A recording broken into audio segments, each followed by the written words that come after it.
Banyak fans Indonesia yang berpikir kami fokus mengembangkan pemain lokal pada level yang sama dengan upaya kami mengimpor pemain luar negeri. Bagaimana penduduk lokal bisa tetap termotivasi dan berkembang jika tim utamanya akhirnya berusaha mengimpor setiap posisi di setiap generasi? Ini konyol.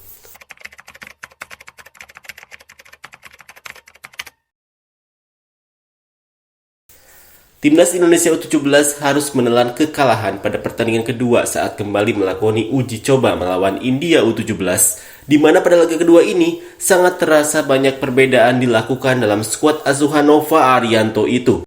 Rotasi pemain yang memang coba diterapkan pada pertandingan ini ternyata tidak terlalu berjalan maksimal dan pada akhirnya mereka harus kalah tipis 1-0.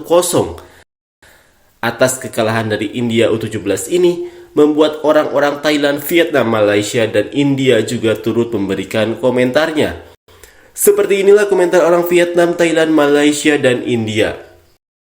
Banyak fans Indonesia yang berpikir, kami fokus mengembangkan pemain lokal pada level yang sama dengan upaya kami mengimpor pemain luar negeri.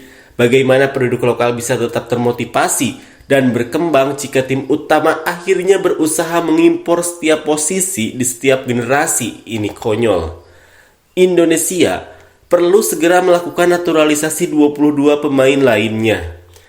Merindukan Belanda sungguh berbeda. Selamat India A, semoga beruntung lain kali tim B.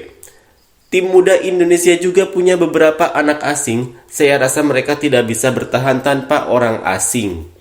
Kedua tim menguji skuadnya bukan hanya Indonesia.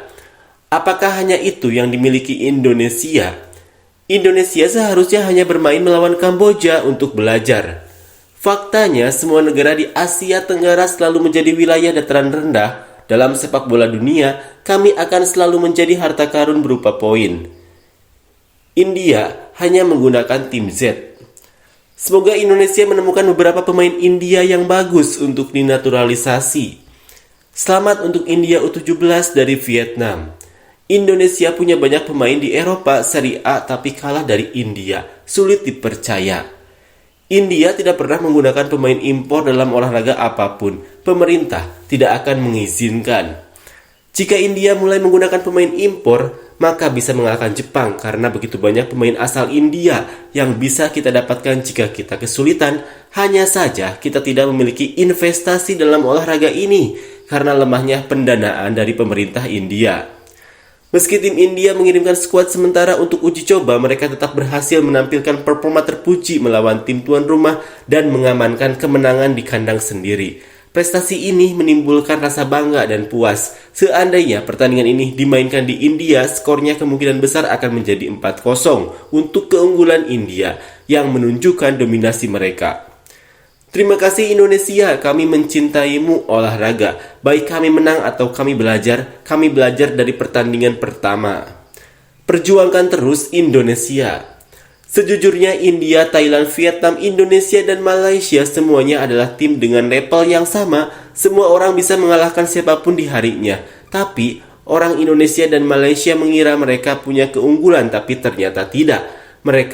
Kita perlu menjadi dewasa dan berperilaku seperti orang dewasa di zaman modern ini. Itu mentalitas kalian, makanya seluruh Asia benci kalian.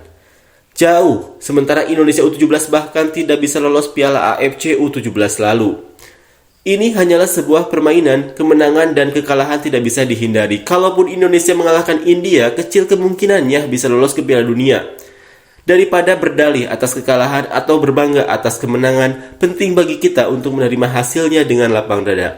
Tidak ada pihak yang diuntungkan dari perdebatan di sini, dan hal ini tidak akan meningkatkan prospek sepak bola negara Anda. Mari fokus pada sportivitas dan dialog konstruktif untuk mendorong pertumbuhan dan perkembangan olahraga.